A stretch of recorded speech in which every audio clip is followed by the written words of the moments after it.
Gente, falar em entrega, né? Falar em entrega, domingo, eu caí na besteira de falar que eu tinha um apelido na infância na minha escola.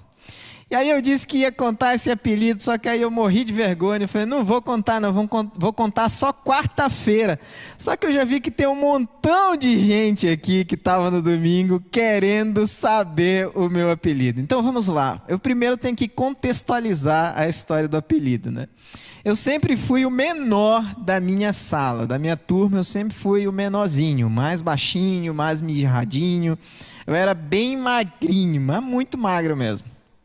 E aí, um dia eu estava lá na sala, eu tinha acabado de chegar na sala e eu estava com uma pasta de desenhos. Eu sempre ando, na verdade, com uns caderninhos assim. E esses caderninhos eu coloco meus pensamentos, ilustrações e coisas que eu faço quando eu estou dando uma refletida na vida. E aí eu estava abrindo esse caderno e vários colegas vieram e ficaram ali na curiosidade vendo o meu caderninho, que tinha algumas escritas, inclusive em japonês. Essa semana eles estava todo mundo brincando comigo, que eu só queria escrever as coisas em japonês, era para esconder de todo mundo e eles nem percebiam, então eu só escrevia as coisas em japonês para ninguém perceber. E aí tinha os desenhos, então quando chegava no desenho, todo mundo vinha para cima e, não, que legal, não sei o quê. E a professora entrou na sala, viu aquele tumulto, achou que era briga primeiro, né? Já quis entrar para desapartar, viu aquela confusão, chegou junto e falou assim, é só o Adoniran, ele é o docinho de coco mesmo dessa sala, né? Pra quê, minha gente? Eu virei o docinho de coco da quinta série até o terceiro ano. É verdade. Isso que eu nem gosto de coco, viu? Eu não gosto de coco, é verdade, não como coco. E virei o docinho de coco. Então tá aí revelado o grande segredo da semana. Obrigado você que suportou. Teve uma irmã que me mandou mensagem de manhã, de tarde e de noite, todos os dias nessa semana, querendo saber o meu apelido. Eu falei, eu não vou contar. Segura essa tua ansiedade aí, minha irmã. Então agora eu espero que ela esteja feliz em saber que o meu apelido era Docinho de Coco. Como é que você fez doce de coco? Docinho de coco. É isso mesmo, docinho de coco. Ai, ai, ai. Mas vamos ao nosso texto. Nós vamos começar uma nova reflexão durante essas próximas semanas. Conselhos de um Pai Celeste, né? O Conselhos do Pai Celestial. E hoje nós vamos estudar o texto de Isaías 41. Isaías 41, a partir do versículo 10. Isaías capítulo 41, a partir do versículo 10. A palavra de Deus nos diz assim: não tema, porque eu estou com você. Não fique com medo, porque eu sou o seu Deus. Eu lhe dou forças, sim, eu o ajudo, sim, eu seguro com a mão direita da minha justiça. Eis que serão envergonhados e humilhados todos os que se enfurecem contra você. Os que lutam contra você serão reduzidos a nada e perecerão. Você procurará os que lutam contra você, porém não os achará. Serão reduzidos a nada e a coisa nenhuma de valor, os que fazem guerra contra você. Porque eu, o Senhor seu Deus, o tomo pela mão direita e lhe digo, não tenha medo, pois eu o ajudarei. Olha só que texto maravilhoso, uma promessa do nosso Pai Celeste, muito contemporânea e necessária para os nossos dias. É importantíssimo trazer à memória de todos nós que estamos participando desse culto as promessas do Pai Celeste. E olha só que coisa interessante, esse livro, o livro de Isaías, ele é marcado por muitos elementos curiosos. Por exemplo, muitas pessoas vão dizer que o livro de Isaías é uma mini-bíblia, porque parte do livro conta a história, tem profecia, como o Antigo Testamento, fala sobre as leis, exatamente como o Antigo Testamento. Já a outra parte, a parte final do livro de Isaías, parece muito com os evangelhos, descrevendo parábolas, e você pode ver nitidamente a pessoa do Messias, ou seja, a pessoa de Jesus, na segunda parte do livro de Isaías. É um livro extremamente curioso. O próprio Isaías também é um personagem extremamente curioso. Isaías teve um ministério de mais ou menos 60 anos. 60 anos. Um ministério profético de 60 anos, gente, é muito tempo. Ele foi chamado na sua adolescência ou juventude, e o seu chamado também é muito curioso. Ele estava provavelmente no palácio, ele era sobrinho do rei, então ele estava no palácio, e aí ele tem uma visão de um anjo, e quando ele tem essa visão, ele cai com a boca no chão, se humilhando, e de repente aquele anjo vem, toca com brasas vivas, com fogo nos seus lábios. E aí no capítulo 6 de Isaías você começa a perceber ele se denunciando, ele confessando as suas falhas, os seus pecados que tinham a ver com uma boca suja. Você conhece alguém que fala aí uns palavrões, que vira e mexe sem até perceber, fala coisa que não deve, e machuca outras pessoas através dos seus lábios? Isaías faz companhia para essas pessoas que você conhece. Uma coisa muito curiosa também no Evangelho, no livro de Isaías, é que ele, o profeta, ele pregou durante 3 anos, e o texto bíblico vai nos dizer que ele estava nu. Isso é muito curioso.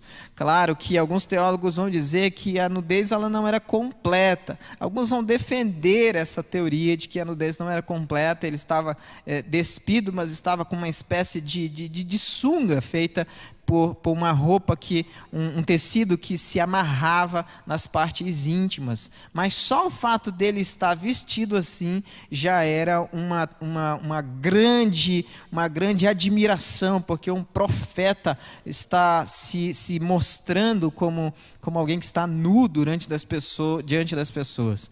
Mas essa pregação tinha tudo a ver com a forma que ele se apresentou, porque a pregação, o tema principal dela era que as pessoas não estavam vestidas, ou elas não podiam se camuflar diante de Deus.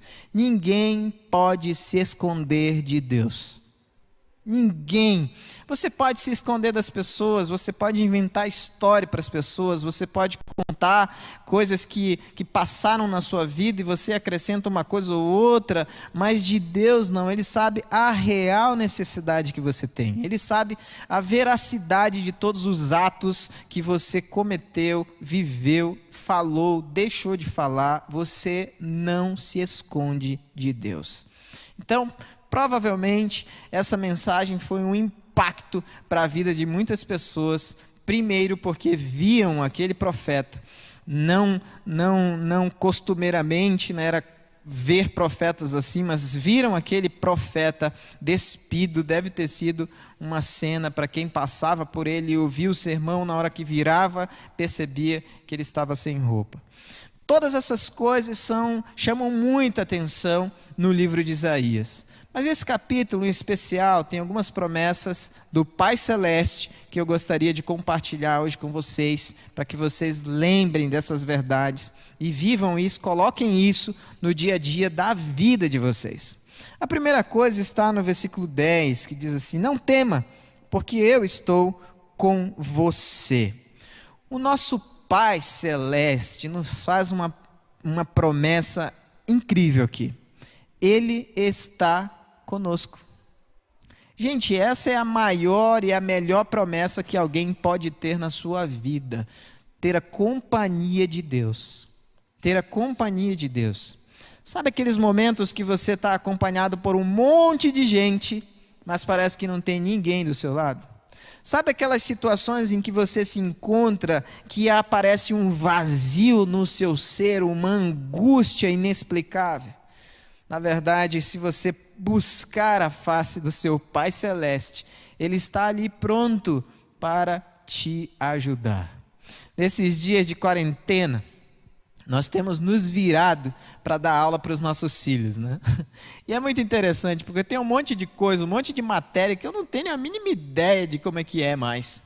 Então eu já entro cedinho, tenho o plano de aula ali que os professores mandam já cedo, eu já entro de manhã cedinho, acordo primeiro que todo mundo, já entro na plataforma da escola, já estudo tudo aquilo, eu pego todos aqueles números, eu pego todas aquelas histórias, eu vou pelas geografias, aprendo as musiquinhas, o que eu não sei eu corro depressa para o YouTube me ensinar. Eu sei que na hora que o meu filho olha para mim e fala: pai, eu não consigo, não sei como é que é isso aqui. Eu estou lá com ele. E eu sento todos os dias do lado dele. Para ele não ficar conversando no chat, senão ele não vai prestar atenção mesmo na aula. Então eu tenho que sentar do lado dele para ele conseguir se concentrar e ficar ali na aula, desenvolver-se na aula. Mas eu estou ali sentado, pronto, esperando talvez ele falar assim: pai, eu não entendi. Você pode me ajudar? Aí eu imediatamente, com o coração cheio de alegria, falo: ô filho, isso aqui é assim, isso aqui é assado, isso aqui é assim. E aí quando chega a matemática, Gustavo, eu falo: chama tua mãe, que eu acho que ela é melhor em matemática. Quando chega a matemática, eu tenho que pedir ajuda para minha mulher, porque eu sou péssimo em matemática. Mas tudo isso é uma grande vivência que nós temos nesses dias, mas que nos mostra uma coisa muito real. Deus também é esse Pai Celeste que quer estar conosco, está conosco todos os dias, pronto para nos dar as respostas, pronto para nos oferecer o socorro, pronto para nos dar a condução, pronto para abençoar as nossas vidas. Mas será que nós não somos filhos rebeldes? Vamos pensar nisso. Será que nós não somos filhos rebeldes? Sabe, quando nós achamos que já sabemos tudo, que não precisamos da ajuda de Deus, que não precisamos do socorro do Senhor, que não precisamos da orientação do Senhor, que a nossa experiência vale por qualquer outra experiência que algum servo de Deus tenha para compartilhar comigo, ela é muito superior, então não vou pedir opinião para ninguém, eu sou autossuficiente. Gente, imagina a quantidade de bênção que nós perdemos porque temos esse tipo de impressão de nós mesmos. Nós, ao olharmos para a Bíblia, precisamos entender que Deus nos criou com potenciais, mas Ele também nos criou com limitações, exatamente para eu saber que eu preciso de outras pessoas. Se esse culto não fosse organizado, pessoal da técnica, gente, eles estão quebrando a cabeça. Alguns já estão ficando careca ali, outros estão com a cabeça branca, dá para ver. Eles não sabem mais o que fazer. Eu cheguei aqui, um corria para um lado, o outro corria para o outro, e cabo para um lado, cabo para o outro, arruma aqui, arruma acolá. Como é que a gente vai fazer assim? Como é que a gente vai fazer assado? O pessoal da música chega antes, e antes do pessoal da música, chega o pessoal do som para arrumar. Nós precisamos uns dos outros. E principalmente nós precisamos reconhecer que somos carentes de Deus. Você é um filho amado ou um filho rebelde? Que se acha, que não busca a face do Senhor, que não pede a ajuda do Senhor. Porque o Senhor promete aqui, a promessa do Pai Celeste é: não tema, porque eu estou com você. Não é eu estarei com você ou eu estava com você. Eu estou com você. Não temas. Você tem desfrutado da presença do Pai Celeste e desfrutado das bênçãos que Ele está ou quer oferecer para você todos os dias? Mas não acaba por aí. Ainda no versículo 11, 12, diz assim: eis que serão envergonhados e humilhados todos os que se enfurecem contra você, os que lutam contra você serão reduzidos a nada e perecerão. Você procurará os que lutam contra você, porém não os achará. Serão reduzidos a nada e a coisa de nenhum valor os que fazem guerra contra você. Além do nosso Pai Celeste nos prometer que está conosco, nosso Pai Celeste está nos prometendo que Ele é o nosso defensor. Ele é o nosso escudo, Ele é a nossa proteção, Ele é o nosso socorro bem presente na hora de angústia. Ele está pronto para lutar por nós. Por isso que existe essa figura do pastor mencionada inúmeras vezes na Bíblia, mas principalmente aquela que nós lembramos mais do Salmo 23. O Senhor é o meu pastor. O pastor anda com um cajado. Para que é esse cajado? É para repreender os lobos, os devoradores que chegam perto para tentar devorar as suas ovelhas. É para proteger as suas ovelhas. Uma linguagem muito humana, Deus se faz entender ao usar o seu servo Davi para escrever, não só esse, mas outros salmos, dizendo que o Senhor está presente, nos protegendo, nos socorrendo, nos livrando de todos os males. Mas você tem sido alguém que tem colocado a sua confiança em Deus? Ou você está colocando a sua confiança nos teus músculos? Sejam músculos do braço ou os músculos cerebrais? Onde você tem colocado a tua confiança? No Senhor ou na grana que você tem? Onde você tem colocado a confiança? No Senhor ou nos títulos que você conquistou? Onde você tem colocado a sua confiança? O nosso Pai Celeste nos fez uma promessa. Ele, além de ser o nosso companheiro, porque está conosco todos os dias, Ele é também o nosso protetor. E no último versículo, versículo 13, ainda lemos a palavra de Deus que nos diz assim: porque eu, o Senhor seu Deus, o tomo pela mão direita e lhe digo, não tenha medo, pois eu o ajudarei. Olha só que promessa incrível. Ele nos toma pela mão direita, Ele nos guia, Ele nos ajuda, Ele nos orienta, Ele nos ensina.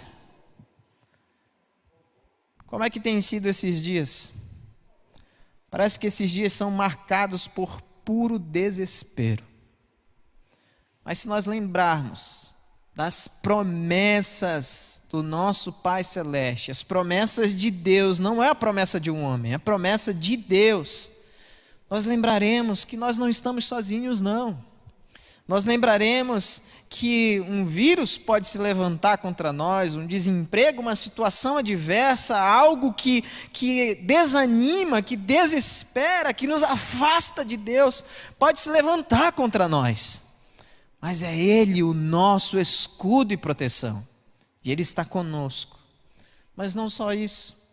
Ele nos capacita, Ele nos instrui, Ele nos dá sabedoria para olhar para as situações adversas da vida e ser capaz de ver luz onde aparentemente não existe nada. Ver algo que se transforma em bênção, onde aparentemente só tem tristeza e dor.